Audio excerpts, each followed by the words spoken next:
Assalamualaikum warahmatullahi wabarakatuh. Bagaimana anak-anakku semuanya hari ini kabarnya? Semoga anak-anak semuanya hari ini sehat, tidak ada yang sakit, semangat belajarnya. Dan hari ini kita belajar bersama Bu Lailinul Aziza.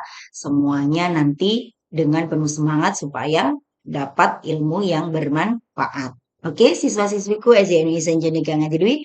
Untuk hari ini kita bertemu belajar mengenai perilaku terpuji. Ya, apa itu anak-anak perilaku terpuji? Anak-anak pastinya tahu ya. Nah, coba anak-anak semuanya pasti sudah pernah dengar apa itu perilaku terpuji, yaitu perilaku yang baik. Nah, coba kita lihat, kita amati gambar tersebut.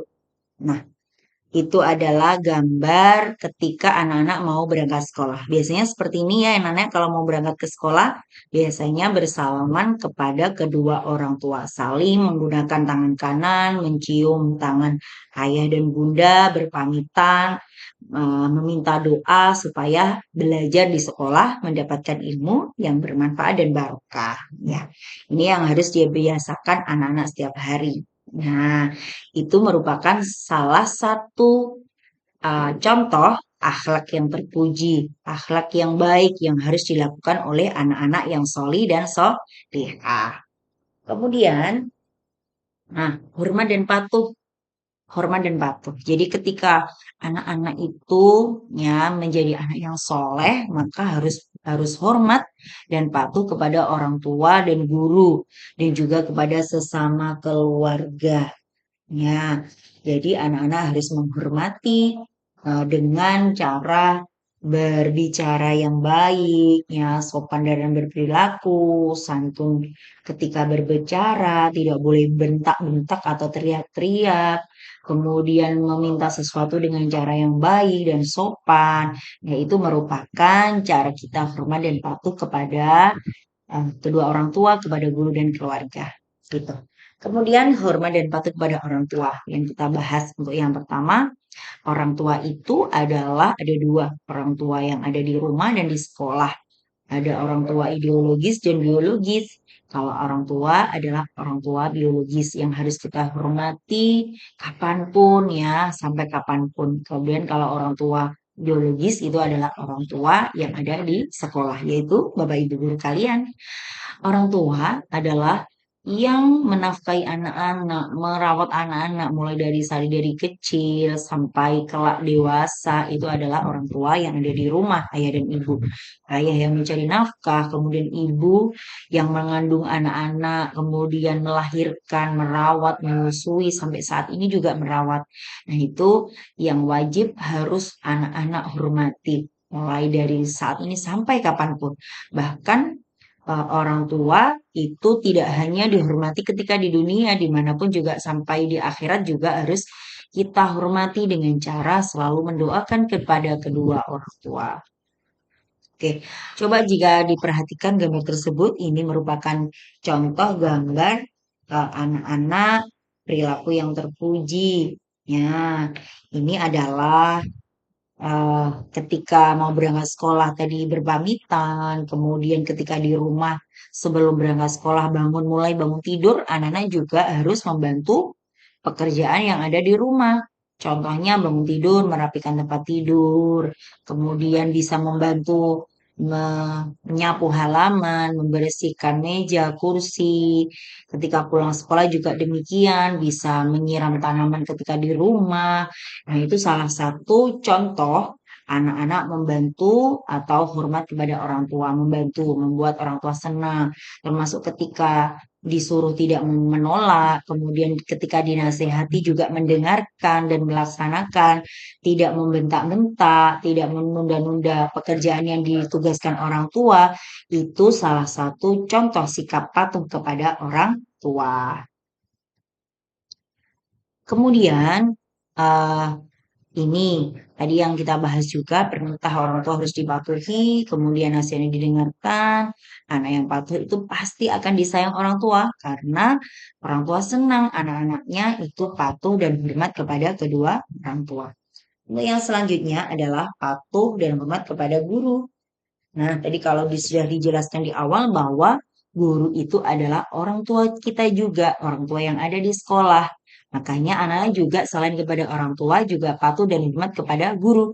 Guru itu adalah pahlawan tanpa tanda jasa, makanya harus kita hormati, kita patuhi karena yang membantu anak-anak untuk belajar, mendampingi anak-anak belajar supaya anak-anak pintar itu adalah bapak, ibu, guru yang ada di sekolah.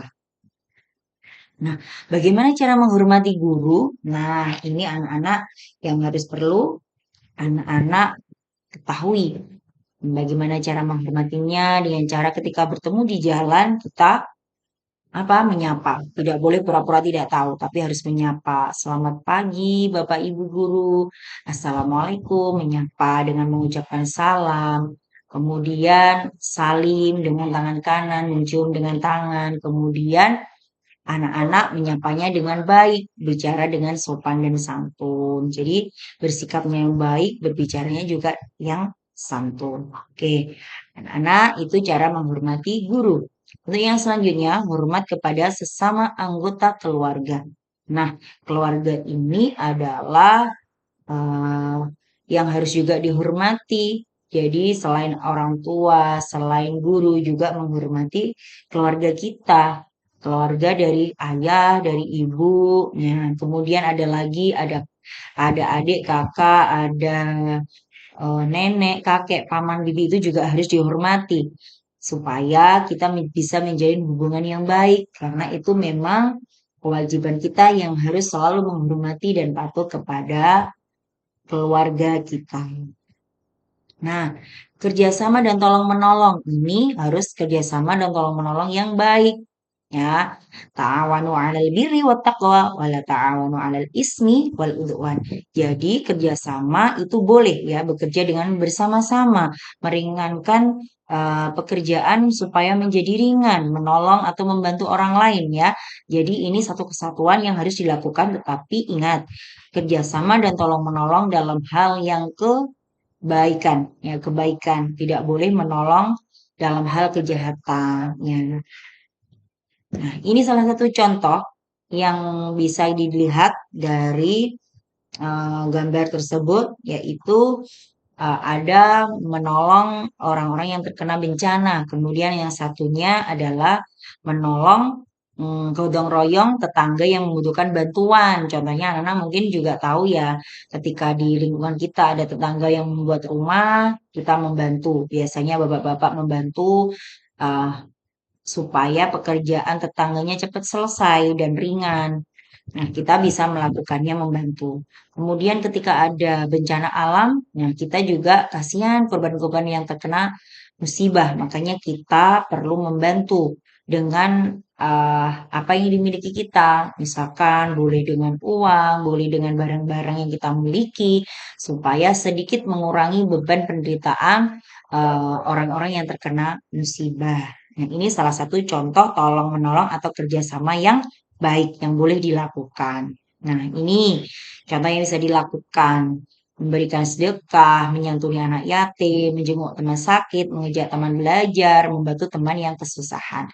Tolong menolong yang tidak dibolehkan, tadi juga boleh dijelaskan yang boleh dibantu atau kerjasama adalah yang baik.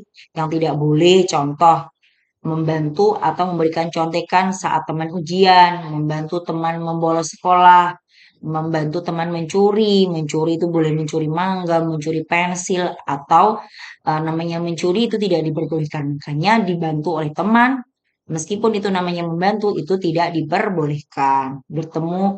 Membantu teman berkelahi itu juga tidak boleh. Jadi anak-anak harus di sini memahami bahwa yang boleh dibantu adalah tolong menolong dalam hal yang baik. Oke, anak-anak itu tadi penjelasan mengenai akhlak yang baiknya kerjasama dan tolong menolong yang eh, perlu kita lakukan ya supaya kita menjadi diri yang terbiasa melakukan hal yang terpuji seperti tadi hormat patuh kepada orang tua, kepada guru, kepada sesama anggota termasuk kerjasama dan tolong menolong. Itu saja anak-anak pelajaran hari ini. Semoga anak-anak bisa memahaminya, bisa mencontoh perilaku-perilaku yang baik untuk dipraktekkan dalam kehidupan sehari-hari supaya menjadi anak yang solih dan solihah. Terima kasih kerjasamanya anak-anak semuanya yang hebat dan hebat. Terima kasih. Wassalamualaikum warahmatullahi wabarakatuh.